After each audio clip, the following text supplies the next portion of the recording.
Ma cosa c'è qua? Grazie per il pensiero. Fammi vedere.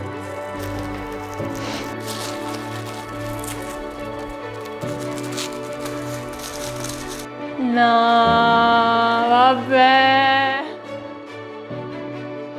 Grazie mille, è bellissimo. Effettivamente era intuibile. Ma che bello, grazie.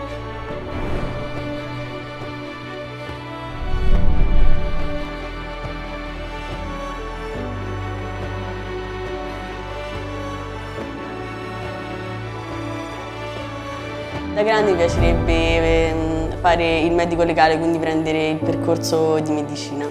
Da grande vorrei studiare giurisprudenza e diventare un avvocato. A me piacerebbe fare la carabiniera. Da grande io vorrei occuparmi della parte informatica, anche sicurezza informatica a vari livelli. Non so bene cosa vorrei fare. Io da grande vorrei proseguire gli studi facendo l'università, studiando psicologia. Non ho ancora deciso, però potrebbe essere una buona strada il giornalismo, mi piacerebbe.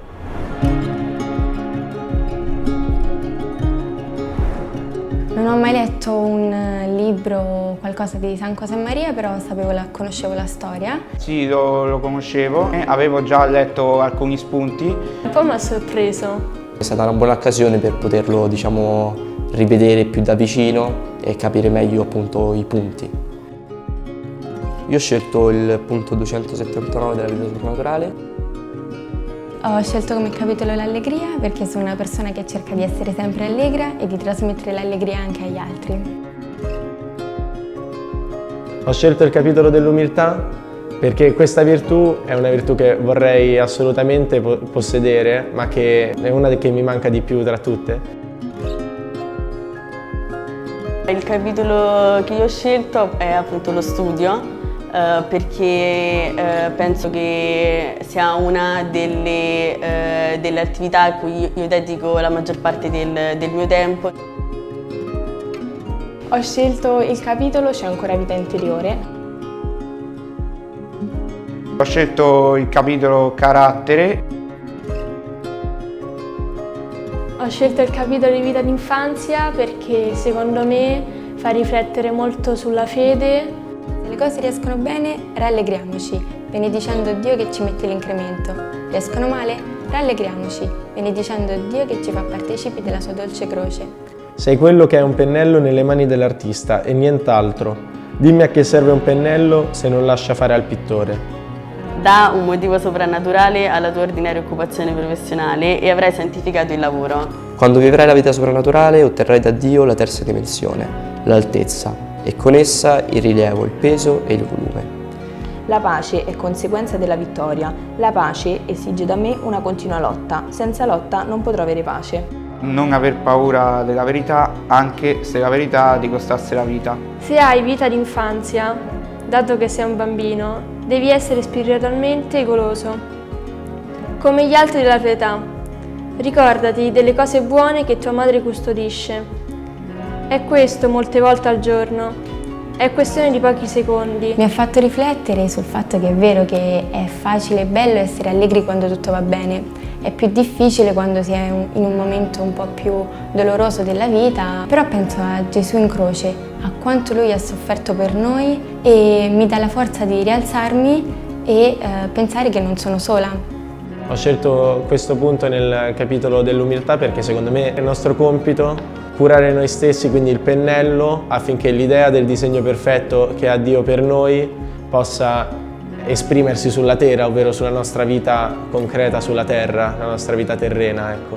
Leggendo questo punto mi ci sono ritrovata molto, perché molto spesso mi capita di non voler studiare o comunque di preferire altro, uscire con gli amici. Ci sono alcune discipline che le studio perché le devo studiare. Ciò che mi spinge invece a metterci impegno è il fatto che il mio lavoro lo santifico verso Dio, quindi offro il mio impegno a Lui. Io ho scelto questo punto perché ho subito compreso quello che San Josemaria vuole dire, e appunto parlando di questa terza dimensione che si ottiene da Dio, è proprio il vivere in maniera diversa le nostre azioni quotidiane, per esempio il nostro sport, lo studio, le uscite con gli amici, sapere che Dio è lì in mezzo.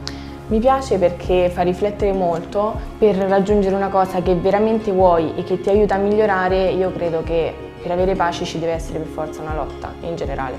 Infatti anche nel mio futuro vorrei fare la psicologa e credo che per poi aiutare gli altri devo proprio riflettere e migliorare me stessa. E ho scelto questo punto perché secondo me dalla verità si può imparare sempre qualcosa, nonostante ci siano alcune verità che possono essere distruttive, quindi se non si ha, riprendendo il capitolo, un carattere forte, possono buttarci giù. A me ha colpito tanto la frase "è questo molte volte al giorno", perché mi fa pensare tanto che non bisogna pregare tante ore al giorno, basta una preghiera per tutte le persone a cui tieni follemente tanto, Il punto 307 è stato molto complicato, perché non l'avevo capito più tanto, però poi una delle mie tutor mi ha aiutato a capirlo, a spiegarlo ancora non riesco benissimo, però i punti fondamentali li ho capiti. Penso sia un libro che ti dà modo di riflettere su tutto. Non ho trovato grandi difficoltà su questo aspetto perché leggendole ci facevo una mia riflessione col tempo, quindi non subito, frettolosa magari. Ti fa capire varie cose che magari con la vita di oggi che scorre molto velocemente, fermarsi un attimo a riflettere secondo me è importante.